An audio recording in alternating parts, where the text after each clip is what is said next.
Hello. Central adoption resource authority की तरफ से कुछ वैकेंसीज निकली हैं, उसके बारे में हम जानकारी देने वाले हैं। तो इसकी ऑफिशियल वेबसाइट पे हम आ गए हैं। तो इधर टेंडर वैकेंसी वगैरह वाला ऑप्शन होगा, इस पर वैकेंसी पे क्लिक करेंगे तो इधर ये नोटिफिकेशन शो होने लगेगा। तो इसका स्टार्टिंग डेट 7 जुलाई था और लास्ट डेट 17 अगस्त है। इस पर डाउनलोड पे ऑप्शन पे क्लिक करेंगे तो हम उसके ऑफिशियल नोटिफिकेशन पे आ जाएंगे। इधर हम देखेंगे vacancy circular central adoption resource authority which deals with matters concerning child adoption in India abroad urgently require the following post on deputation basis on foreign service terms initially for a period up to 3 years. यानी कि इसका time duration 3 साल का रहेगा। तो इसमें जो post निकली हैं वो हैं डिप्टी डायरेक्टर की, वो ग्रुप ए की है, पे लेवल 11 है, नंबर ऑफ पोस्ट 1 है। असिस्टेंट डायरेक्टर की है, ग्रुप ए है, पे लेवल 10 है और नंबर ऑफ पोस्ट 3 है। अकाउंट्स ऑफिसर की है, ग्रुप बी है एंड पे लेवल 7, नंबर ऑफ पोस्ट 1 है। एंड पर्सनल असिस्टेंट की है, ग्रुप बी है एंड पे level 6, number of post 1। And junior translation officer की, ग्रुप बी, पे level 6, number of post 1। And data entry operator की, group C, pay level 4 and number of post 3 निकली हैं। And Hindi typist के लिए group C, pay level 2 and number of post 1 निकली है। The eligibility criteria is available on the KARA's website kara.wcd.gov.in। यानी कि इस वेबसाइट पे आप जाके इसकी एलिजिबिलिटी क्राइटेरिया देख सकते हैं। मैंने डिस्क्रिप्शन में लिंक डाल दी है तो आप जाके देख सकते हैं।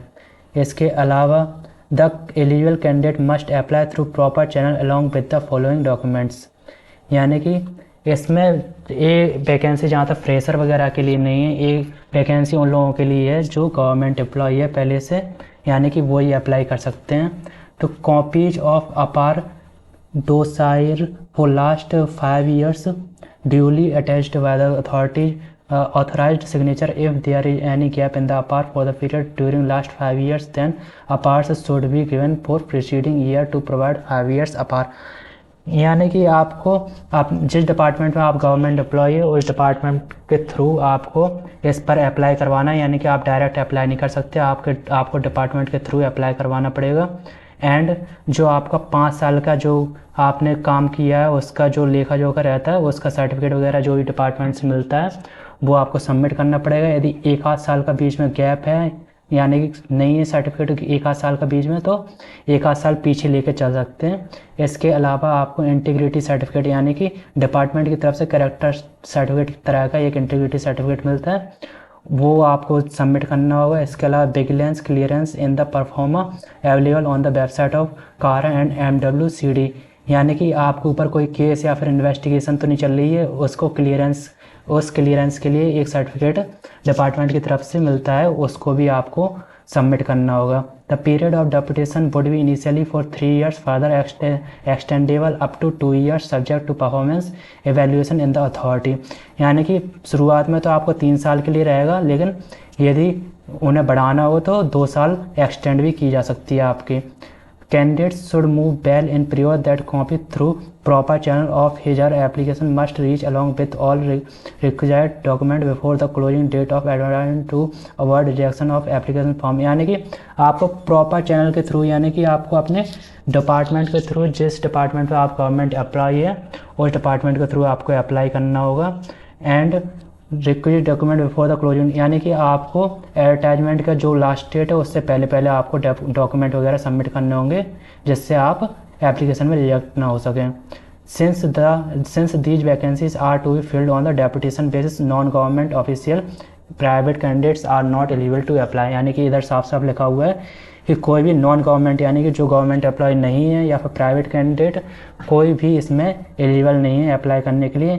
एंड इसमें डेपुटेशन बेस पर फॉर्म भरे जा रहे हैं, यानी कि आप किसी जगह गवर्नमेंट एम्प्लॉय हो तो इसमें 3 साल के लिए आप शिफ्ट हो सकते हो, मतलब 3 साल के लिए आप काम करने के लिए जा सकते हो कारा में, और उसके बाद फिर से आप अपनी जॉब पर प्रॉपर हो सकते हो।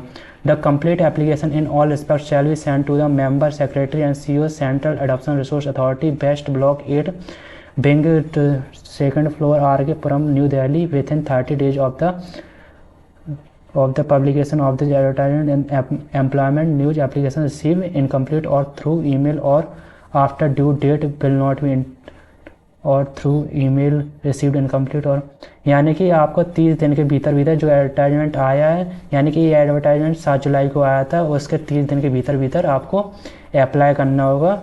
एंड कहाँ अप्लाई करना होगा, तो इधर एड्रेस दिया गया है। आप मेंबर सेक्रेटरी एंड CEO हैं जो सेंट्रल रिडक्शन रिसोर्स अथॉरिटी की, उनको आपको मतलब बाय पोस्ट वगैरह हार्ड कॉपी वगैरह सेंड करना होगा। एप्लीकेशन रिसीव्ड इनकम्प्लीट और थ्रू वगैरह CARA reserves the right to reject any application and cancel recruitment of any post without assigning reason number of vacancy may be increase और decrease. यानी कि ये कोई भी रीजन की कैंसिल भी कर सकते हैं रिक्रूटमेंट वगैरह। एलिजिबिलिटी दी गई है। तो number name of the post deputy director की एक पोस्ट निकली है, तो इसमें मैक्सिमम 56 ईयर होना चाहिए, उससे ज़्यादा नहीं होना चाहिए। पे लेवल 11 है और जो एलिजिबिलिटी है वो आप चेक कर सकते हैं। तो मैंने लिंक दे दी है, तो आप प्रॉपर नोटिफिकेशन में जाके चेक कर सकते हैं। ऐसे ही name of the post assistant director तीन पोस्ट हैं एंड इसमें 56 हाईएस्ट मतलब मैक्सिमम एज है। लेवल पे लेवल 10 है एंड इसका भी एक एलिजिबिलिटी दी गई है। इसके अलावा जब हम इधर आते हैं तो अकाउंट ऑफिसर एक post maximum 56 year, pay level 7 eligibility आप देख सकते हैं पॉज करके वीडियो को। एंड पर्सनल असिस्टेंट एक post maximum 56 years and level pay level 6। And junior translation officer number of vacancy 1 and maximum age 56 year, pay level 6। इसके अलावा और डाटा एंट्री ऑपरेटर की 3 पोस्ट निकली हैं, maximum age 56 year, level pay level 4 है and eligibility दी गई है। तो आप वीडियो को पॉज करके देख सकते हैं या फिर ऑफिशियल नोटिफिकेशन पे जा सकते हैं जो मैंने लिंक डिस्क्रिप्शन में डाल दी है। एंड जो आखिरी है वो हिंदी टाइपिस्ट की एक है, इसमें भी मैक्सिमम 56 ईयर है एंड पे लेवल 2 है। इसके अलावा आपको जो एप्लीकेशन फॉर्म है वो नोटिफिकेशन के एंड में मिल जाएगा, तो आप उसको डाउनलोड करके प्रिंट आउट वगैरह निकलवा सकते हैं। तो ये फॉर्म दिया गया है, इसमें एंड में जा सकते हैं,